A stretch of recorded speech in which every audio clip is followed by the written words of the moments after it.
Pungja kharagi khongchat Union Home Minister Amit Shah thaa asigi tang tarada Manipur laklaga BJP gi amasung makhoina sougatliba NPF ki meerep singidamak board khomgadouri.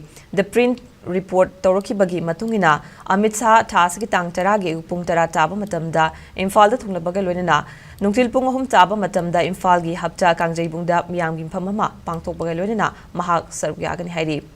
Home Minister ki khongchat asigi yenglaga mathau taba thabak sing packet pa hogre adumoinamak pangthokadaba miyam gi mifam asigi damakta chap chaba official schedule di hausi fawbi ko ina lauthokpa leitre.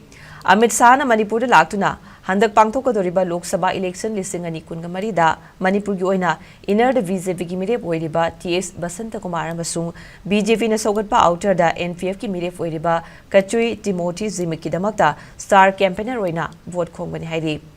Home Minister Amit Shah ki khongchat asi Manipur da haukiba chai lising ani kunga humdoi May gi tang ahumdagi irang thokiba matung thaa tara leiraga Manipur da lakpa khongchat oigadouri.